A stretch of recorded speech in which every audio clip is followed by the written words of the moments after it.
YouTube friends, this is Beverly from Lucy the Cat channel, and as you can see I've had a little bit of an accident here. Excuse me.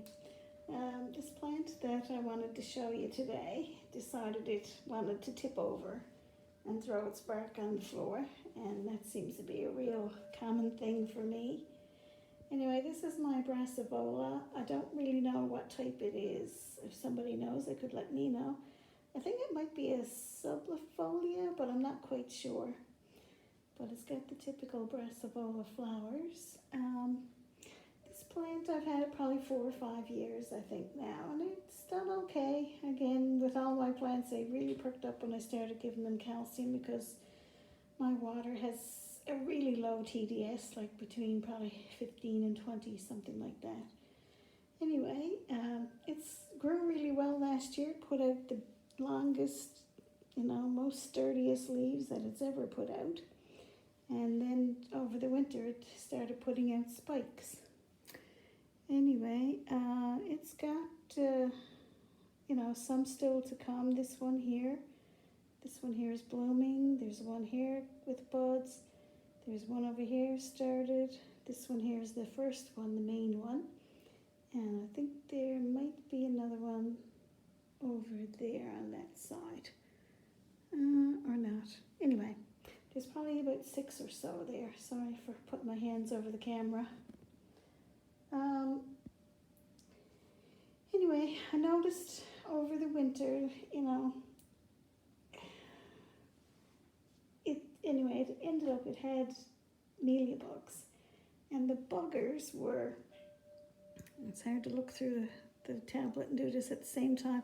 The buggers were tucked right in around here, and they were on a lot of the leaves, and I'd see some sticky stuff on the leaves, and I inspected it a little closer. Anyway, I found them, so I ended up actually giving a lot of my plants the spray oil treatment that Res Quetzal told me about, and that seems like that's done the job.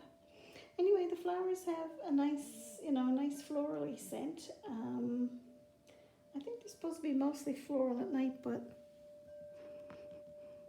I do sometimes smell it a bit during the day, or maybe it's just in the morning. Anyway, that's my plant, and I'm pretty happy with it. It was in orchids bark. I have to try now and fix that up again, because I know it's going to try and jump on the floor again. Anyway, I'll lay that over here out of the way. Let you tip over now. And my next plant is this one here. And this one is, as soon as I can find it here in the tablet. Okay. This one here is an Oncidium Sharry baby. I don't know which one it is. My friend Corina, Fifi channel, sent me a division of her plant, and it did really well the first couple of years, and it bloomed nicely. But then something came over it again. I think it might be mealybugs, or it could have been a calcium deficiency, because at that time I wasn't giving my plants calcium. I didn't know about that. But since then, anyway, it's picked up pretty well. You might not think it's Sharry baby, because the skirt doesn't have much white in it. But when I had the plants, a couple of years ago, it did have a fair bit of white on the skirt, and it looked like your typical Sharry baby. So I'm hoping once it perks up a bit, it'll start looking more like itself. Anyway, it's in a small pot, and you can see all the spots in that. They say it could be a fungal infection. I don't really have anything in a fungicide to put on it. It seems like once I started using the calcium, that, because this bulb over here in the back looks pretty bad, but the newer bulb came out pretty good. It's really dry there now. It's a bit shriveled, so I'm going to have to give that a good drink.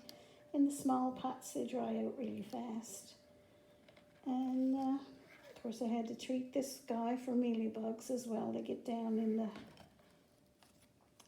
leaf is in the way. They get down right in here, and they're hiding. Sometimes too down in the fold of this top leaf they can be there. But I think it's mealybug free now, and it's doing good. And I've got one more plant that I want to show you. And this is a plant that I got last summer when I was in Ontario. And here she is. And this is an Aerangis fastuosa. And it's a lovely little plant. It's got a beautiful, pristine, white little bloom. It has a florally scent. I'm not really good at describing scent, but it is a real floral scent. Anyway, when I got the plant, and I got it at Crystal Star Nursery, you can see there, I think it was $28. Yes. So when I got it, it was in beautiful shape. The leaves are absolutely gorgeous, spotless. Anyway, I ended up having it in the sun, and I burnt some of the leaves, which is really sad, but obviously the plant has forgiven me. It's got a leaf here now that's ready to come off, I think, shortly. And I find the roots on these are kind of like dark and light. They're kind of spotty. I haven't really seen that before in an orchid root. I don't know if it's normal for these or not. Maybe somebody who knows might want to tell me. Anyway, it's got 3 beautiful blooms, and the blooms actually have, you know, a fair size spur. I keep blocking out the light, but you can see it curl there on the top of the medium, on top of the bark. And the spurs curl around. It would be nice if the spike was a little longer, that, you know, it would hang out over the pot. But I don't want to interfere with it too much. I did take it out and kind of put a bit of bark under to raise it up a bit, but maybe it needs to be a bit higher. It might have settled down again. Anyway, it has put out, you know, a couple of decent leaves for me, kind of over the winter. And anyway, I'm hoping it continues to do well. I'll do my best with it. And it is really a beautiful, little, gorgeous little bloom. And like I said, a floral scent. Anyway, I think that's about all I have today. My cat is there scratching now to get in the sunroom. She wants to get over there in her chair that she likes to sit in. If you have any questions, you can let me know. Don't think I've forgotten anything. Anyway, I hope y'all have a great day. Thank you for watching. Bye-bye.